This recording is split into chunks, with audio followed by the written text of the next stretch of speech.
As of a few months ago, California was allowed to once again remove homeless encampments. Now, building a better Bay Area means safer and cleaner streets. In San Francisco, there were high expectations among residents and business owners who have seen their neighborhoods in disarray. ABC 7 News reporter Leanne Luned is here right now in studio with us to give us a snapshot of the current situation. What is going on in the Tenderloin? Improvement or no? I would say the progress is slow. All right. Okay, so it was the U.S. Supreme Court that allowed San Francisco to resume these sweeps.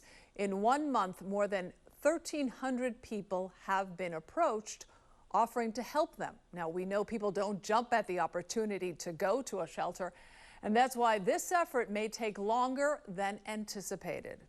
On August 1st, the city began taking a more aggressive approach towards people who camp outdoors on San Francisco streets, particularly in the Tenderloin neighborhood where many of the unhoused congregate. It's now September, so how's it going?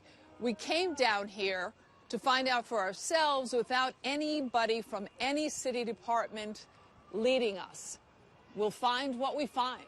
Just by walking around the neighborhood, we noticed that conditions here have not changed that dramatically.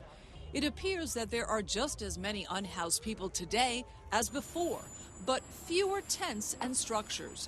Here are the numbers from the Department of Emergency Management.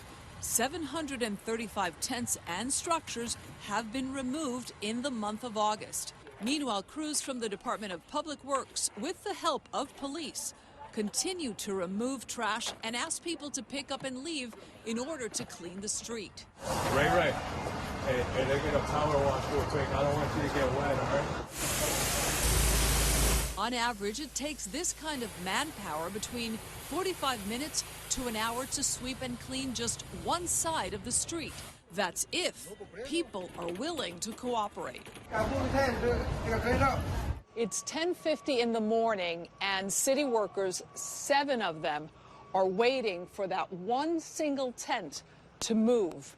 They've been waiting for 20 minutes. The clock is still ticking. While crews worked around the tent, the person inside slowly emerged. It took an hour. Since the sweeps began, San Francisco has taken a more service-first approach, offering people shelter. The woman who owns the tent, Gretcher, told us she has yet to be cited for camping on the street. Have you been offered shelter? As far as what? Shelter, a place to stay. Like for a homeless person? Yeah. Yeah, they do. They offer me, but, I'm not applicable for, You're not what? I'm not applicable for a homeless shelter. Why not? You take advantage of those when you need it.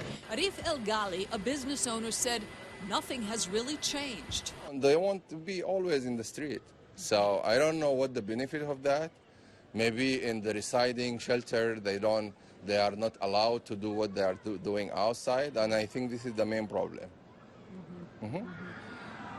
Do you see them offering them any help? Always. According to city data, in August, only 202 people accepted shelter, while 1,127 refused any help. As far as we can tell, the work is frustrating for the crews and physically and emotionally hard on the unhoused. Gretcher told us she's forced to move 3 to 4 times a week. The process seems exhausting. What are you going to do from here once you get out of this location? Probably sit across the street. That's exactly what she did. She walked up the block, crossed over, and settled on the other side of the street. El Ghali says the same cycle repeats itself. The city, they clean it, they start from 5 o'clock, cleaning.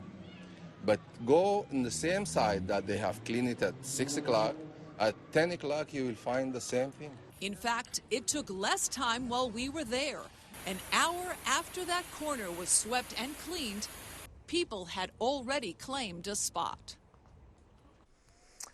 And the city continues to encourage homeless people to leave by offering a free bus ticket to another location. So how is that going? Since August 2022, 857 homeless people have taken advantage of the Homeward Bound program. That's an average of 35 people a month. Now, how did the city do in the month of August?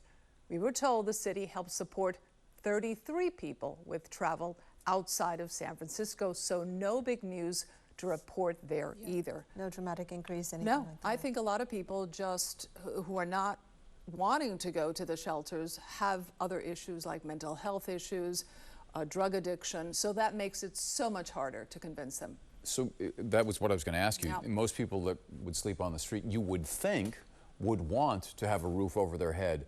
But is it they don't want to follow the rules, or because they're impaired in some other way? I've heard many times that they have their set of rules, and set of rules that don't apply or are not allowed in these shelters, and therefore they can't stay there, or they refuse to stay there. Not that the shelters are the best or prettiest, but still, it's something. Right. Still looking for solutions. Yeah. Yeah, it's like almost an Never-ending. impossible problem to solve. Thank you, Leanne.